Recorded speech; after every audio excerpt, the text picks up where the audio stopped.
Hey, what's up everybody? 3D Theory here, and today we've got a couple of cool products to review. EIBOS sent us the Polyphemus filament dryer that rotates the spool as you're drying it, which is a real novel feature. And they sent us over also some filament, so I'd like to thank EIBOS for sending us over the Polyphemus and this Artism Series 2 to review. Alright guys, so I'm going to go ahead and open this up. Alright guys, so as we open it, we see a black box and also another brown box. And let's see what's inside of this brown box here. If I'm not mistaken, this is actually an extension kit, which enables you to not only dry out your regular 1 kilogram spools of filament, but your larger 3 kilogram spools of filament, which is great. But we'll get to that when it's time to assemble it. All right, next we have the actual box. All right guys, so now that's a really cool looking box there. I like how they have that gloss printout on there with kind of a matte look. And before I actually open this up, I do want to also open up the filament at the same time. So as we open up the filament here, it has that same black box. Look, how cool is this? It's a box that also has spots for your filament to come out of. And look at this, the filament they've sent us, I'm not sure if it's silk yet, but it's multicolor. That is super sweet. And I like how it says right here, please reuse. This eco-friendly packaging is recyclable, composed of post-consumer content. Wow, and I appreciate that eco-friendly touch. This is called Artism Series 2. And let's check out the colors. We've got like a green and blue silk ribbon PLA. It's like a blue-green. Man, this is really sweet. We have a silk ribbon PLA with red, yellow, blue. A silk ribbon PLA, pink, white, and black. And look at this. This is blue and white and silver. That's another silk ribbon PLA. And we have black, blue, and purple. Wow. Honestly, this is so cool. 5 filaments in one. That filament is going to be happily used up. We'll give those a try. And I really love the consistency in their packaging. So as we open that up, we're greeted with the product manual. Nice thick pages. Looks like really clear directions. And here's that expansion kit for 3 kilogram spools back there. And here's the data sheet. And I like how it tells you the different kinds of filament you have and what temperature they're going to be at, how much time, and the heat level. That's super helpful, especially for someone like me who's never dried filament. Yes, I know it may come as a surprise to you, but I've never ever dried filament before. This is going to be my first time drying filament. And I appreciate this instruction manual laying out the times. I was kind of worried about that. All right, so next we have an accessory pack. Looks like we got some spare parts like a spare motor, the power cable, and here is the main component where you would put the spool and it would rotate for you. It's locked into place, that's nice. And these areas are where you can put desiccants if I'm not mistaken. So when it's not drying out, you want to keep that dryness level. You can throw some desiccant packs in there and while you have it enclosed, and you know it'll stay nice and dry. All right, we got this, looks like acrylic. Yeah, most definitely it's acrylic. Has a little air outlet for when you dry. And it says right here, do not close the outlet when drying. You got some holes for filament to come out of. And as we dig a little deeper, we got 2 more pieces of acrylic and 2 more once again. So a total of 5 pieces of acrylic. We have a cool little handle here for the top of the filament dryer. And here are the parts where those acrylic sheets would slide into, and I think these are the corners. Very nice. They even heat sinked the threading there for the screw. Love that. Here's some more. As we lift that up, we got what looks to be the top and bottom frames. All right, the packaging and the unboxing was phenomenal. I loved it. The consistency in their branding is awesome, very professional, and you feel like you're opening up a quality product. And we'll save this for when the time comes for us when we need it. I think I'm gonna put it on, even though I don't have any 3 kilogram spools. I do wanna attach that on there. Guys, that is looking really cool. I love that. All right guys, so here's the main unit. I'm gonna go ahead and just take this off of here. I really like the design of that. Has that geometric look, super cool. Gonna prepare the cable here. Just take this off and plug it in, just like that. I'm just going to place that on top. Fits perfectly. All right, guys, so I went ahead and I plugged this in, and I kind of want to just rotate around it, appreciate how it looks. And for size comparison, here it is next to the Bamboo Lab A1. All right, guys, so we're here on the main screen. I'm going to go ahead and turn this on. So it looks like it's running already. And what we have going on is here's your filament type over here. You have your temperature setting right here at 50. Then over here you have your humidity. This fan is the heat level. And here's the remaining time of 4 hours. Now it's at 3 hours and 59 minutes. And here is your actual temperature, 28.6 degrees Celsius. By the way, if you want to turn on rotation, you just click this 360 button here.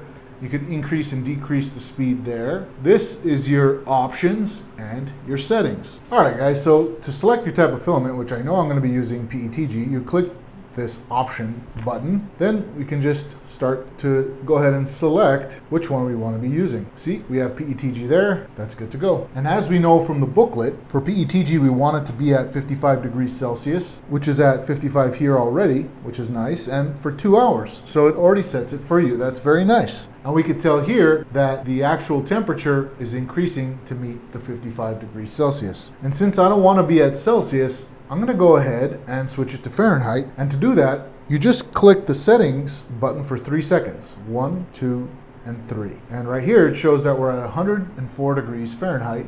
And we want to be at 131 degrees. And if I'm not mistaken, water evaporates at 100 degrees Fahrenheit. All right, so I went ahead and I clicked the settings button once, and I clicked it again because I need to switch it to have 2 fan blades there, and that's where we need to be at, so I just set it there. And it looks like it's already set at 2 fan blades, but when it goes back to its set mode, it only shows 1 blade. All right, so we have inside the box 118 degrees Fahrenheit. I'm gonna go ahead and open these vents like it recommends because it's in drying mode. And I'm just opening them up halfway. I have some filament, as you know, that has been sitting out for about 3 to 4 months, and I'm sure has taken on a lot of moisture. This has been sitting out for about maybe a couple of weeks now. And as you know, we have a little contest going on for the wolf from Puss in Boots 2, who plays basically Grim Reaper, which is a terrifying character, and I love this character.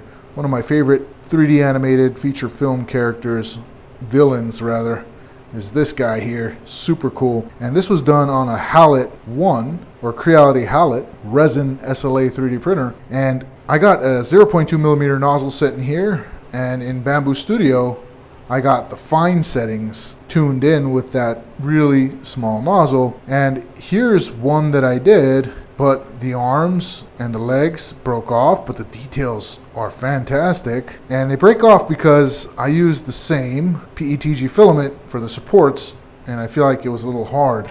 But as you've seen, when you have PLA supports with PETG, they just come off like melted butter because they're basically like water and oil. They do not merge. And while I was trying a test, and I was printing it out this way before I print it out straight up, I was getting this sort of issue here, and it was constantly purging filament. And look how stringy that is. So I'm assuming both of these have taken on moisture. I'm not 100% sure if that's actually the case, but I want to dry this out and try to print that out with the same settings and see if we can just get more or at about the same level amount of detail while maintaining all of its body parts during the cleaning process of the supports. This one's just got a flat foot here. He's a flat-footed 3D print. And yeah, once we get that dried out, we can print that out and give it a try, and that'll be kind of our test. All right, so I'm gonna go ahead and pop in the PETG there, and I'm gonna go ahead and cover this up just like that. All right, guys, so we're gonna let the EIBOS Polyphemus do its thing for 2 hours with this PETG filament, and we'll come back and give it a try. And it's on its rotating mode, so I'm really curious to see what sort of results we're gonna get in the end. And by the way, as you can tell, there's plenty of space up here for those 3 kilogram spools of filament if needed. All right, guys, I'll see you back in 1 hour and 58 minutes. All right, guys, so just a quick little update. I went ahead and I took out one of those PETGs and put this PLA in there in its place. I'm drying it out with the PETG setting at 55 degrees Celsius or 131 degrees Fahrenheit. And I'm gonna let it run for 2 hours like this, along with the PETG here. The reason why I did this is because once it's done, I want to take it out and immediately start printing with it using the AMS light. But another thing to note is that this spool is too small for the rotation. So as you can tell, it's rotating here, but this ain't rotating. So we'll see how that one turns out. All right, guys, so we got about a minute left here. All right, and there you have it. It just turned off on its own. There was no alarm or anything like that, but let's get this wolf printed out. All right, guys, now while this is drying out, which is some more of that 4-month-old PETG that's just been sitting out, and I got that other 4-month-old PETG that was sitting out along with that PLA loaded up on here, and we're just gonna get that Grim Reaper model printed out over here. That's exactly right, and print. Hopefully this will actually print out and not have to go through that sequence of just purging out filament the entire time. And with this spool of filament here, there's another test that we can do, which involves this piece here, which was the lid for the Stealth TV tray that we used, that 4-month-old PETG that was outside of a box for 4 months. And you can see those dots on there. And in one of my previous videos, I assumed that those were steam pockets that were just releasing some steam because of the moisture. And once that's done, if this thing is not working, by the time that is finished up, we can stop this print, and we'll probably have to leave that for another time and use that spool to print out one of those lids and see if those dots are not there anymore after having dried it. It actually looks like it's printing out pretty good. And usually when I had picked up those filaments from before, they would all stick together because there was just so much stringing. But as you can tell, I can drop them one by one. I think that EIBOS Polyphemus really did a good job in drying it out, as opposed to, I can't even drop these one by one. Moist filament, look at that. So I still think it's a little bit too early to be able to tell, but it's printing. And I can't say that it's gotten past the point from last time it was printing out. So I'm gonna wait before I make any final judgments about, hey, it's doing its thing. But as of now, it does look like it's doing its thing. And over here on this side, we actually have some cool stuff printing out. So I got some models from Makerworld, and I got them loaded up on these A1s, and all the Artism Series 2 filaments are up there and ready to print. That one's gonna be printing out another model. But there is one thing that I wanted to show you here, and it's what I think is unique about this filament is, if you take a look here, the filament changes are on the diameter of the filament as opposed to the length of the filament. So usually you get like one color and then it'll change to a different color, but this is on the diameter itself. Look at that. And I think that's just super cool and novel and unique. This is a really cool and unique filament. That is super duper cool. And we got that one there still, and we'll get into checking out these models once they're all done printing. All right, guys, unfortunately, this says failed to extrude the filament. This might be caused by clogged extruder or stuck filament. Refer to the assistant for solutions. So this is what happened last time with this print. There's not a whole lot of issues going on this time around. It actually looks pretty clean. From the looks of it, there's not a whole lot of strangeness going on. There's not a bunch of stringing filament hanging off the side here, so we know that the filament's dried out. So I don't know exactly what the issue is, but I did fix it last time and it got clogged again. But just for good measure, I'm gonna try to fix this again. And what I'm doing here is I'm just lifting this part up here. Looks like this is the issue right here. This gray PETG stuck. So I'm gonna go ahead and see if I can warm up the nozzle to, let's say, 250. And I'm gonna try to do a pull on it. There you go, that broke. So let me pause this. There might be a clog in here. So to fix that, we're just gonna do the usual, which is remove this thermal sock, just like that. We're going to unlock this here and open it. Then we're gonna grab this and pull it out. And as you can see, there's some PLA stuck in there. So while it's still hot, I'm gonna try to pull that out, and I successfully pulled it out. And there seems to be a little gray PETG right there. How interesting, never seen that before. So hopefully with this, I can just simply pop it back in. I don't know what the issue is. Maybe it's just not playing nicely with each other. For all intents and purposes, it should be, you know, fine with the settings that I have and should be working, but there's a little bit of an issue.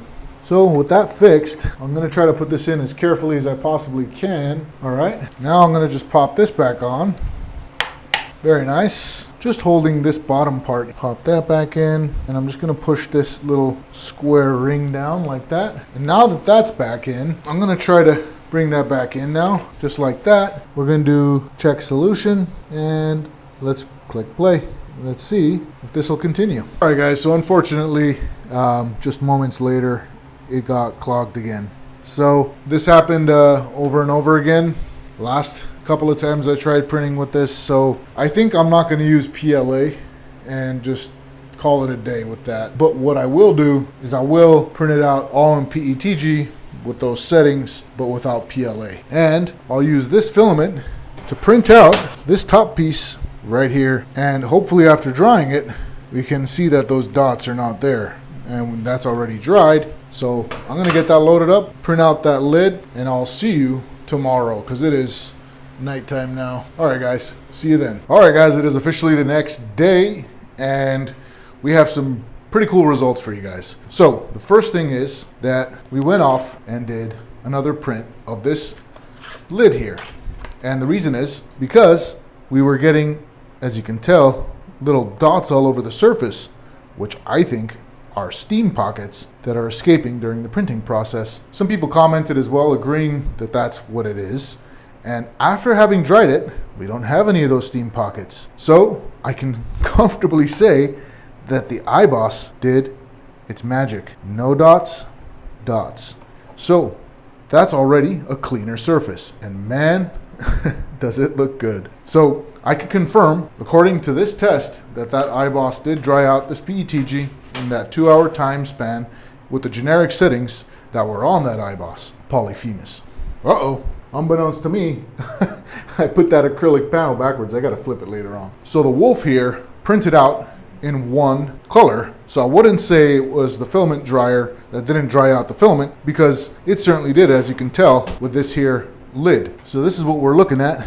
Oh my goodness, that looks so good. I'm gonna try to peel away. This is the big part. This is the kind of like the big test, is peeling away this support material without breaking anything. And I'm gonna do my best here to make that happen. All right, guys, so we have here the resin 3D print from the Creality Hallet 1, and it's looking really nice, smooth. But let's see which one captured more detail. Now, I think the eyes are clearly more visible with the FDM printer as opposed to the resin. There's a lot more crud around where the supports were. So, it's tough to say. I still say the Creality Hallet has the cleanest overall print, but man, does it give the Creality Hallet a run for its money in terms of detail. Look at that. So this, again, is printed at a 0.2 millimeter nozzle with dried PETG filament that had been sitting out for 4 months, and on the generic fine setting with increase of strength to make sure the legs don't break, as well as the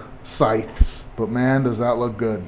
But nonetheless, let's move on. I'd say the undefeated champion so far probably is the Creality Hallet, especially because this takes 3.5 hours. I forgot how much this took, but it was definitely less time. Cleanup was less time consuming as well, and even the back is smooth. So although this is a decent print, and it's an interesting option to consider for miniatures, I'd still probably stick with the resin 3D printer, even though I love what the A1 can do, and this is great. One upside though is if you don't like to deal with the toxic stuff that comes with resin 3D printing, printing PETG and FDM like this is your best bet, and I would personally stick with this option as opposed to the resin. But nonetheless, let's move on to the Artism Series 2 filaments. I got some cool prints for you guys to check out.